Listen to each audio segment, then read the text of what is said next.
দেখেন কি পরিমাণ মালটা ধরছে শুধু একটা গাছে। গাছটার সাইজটা দেখেন, সর্বোচ্চ 4 ফিট হবে গাছটার সাইজ, কিন্তু মালটার সাইজ দেখেন কত বড় বড়। আর মোটামুটি ভালো পরিমাণে মালটাই ধরছে এখানে। এটা কিন্তু একটা ছাদের উপরে লাগানো হয়েছে। এটা হচ্ছে একটা ছাদ বাগান। এই ছাদ বাগানে আমাদের এক বড় ভাই মালটা চাষ করছে। দেখছেন অবস্থা কি পরিমাণ মালটা ধরছে, আপনি একটু দেখেন, লক্ষ্য করেন কত সুন্দর মালটা। দেখেন মালটা এই যে পড়তেছে এখানে পেকে পেকে, প্রচুর পরিমাণ মালটা ধরছে। গাছের সাইজ মাত্র 4 ফিট। এই যে এতটুকু সাইজ, এই শুধু একটা গাছের ভিতরে কি পরিমাণ মালটা ধরছে যা আপনারা না দেখলে বিশ্বাস করতেন না।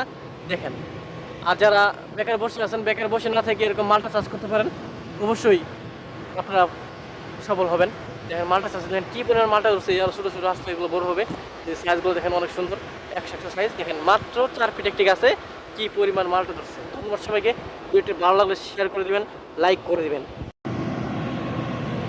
দেখেন কি পরিমাণ মালটা ধরছে শুধু একটা গাছে। গাছটার সাইজটা দেখেন, সর্বোচ্চ 4 ফিট হবে গাছটার সাইজ, কিন্তু মালটার সাইজ দেখেন কত বড় বড়।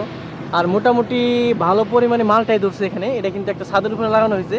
এটা হচ্ছে একটা ছাদ বাগান। এই ছাদ বাগানে আমাদের এক বড় ভাই মালটা চাষ করছে। দেখছেন অবস্থা কি পরিমাণ মালটা ধরছে, আপনি একটু দেখেন, লক্ষ্য করেন কত সুন্দর মালটা। দেখেন মালটা এই যে পড়তেছে এখানে পেকে পেকে, প্রচুর পরিমাণ মালটা ধরছে। গাছের সাইজ মাত্র 4 ফিট।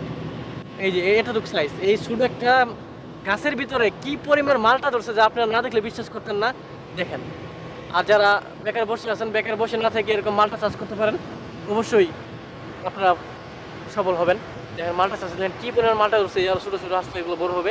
যে সাইজগুলো দেখেন অনেক সুন্দর, 100 সাইজ। দেখেন মাত্র 4 ফিট একটি গাছে কি পরিমাণ মালটা ধরছে। ধন্যবাদ সবাইকে। ভিডিওটি ভালো লাগলে শেয়ার করে দিবেন, লাইক করে দিবেন।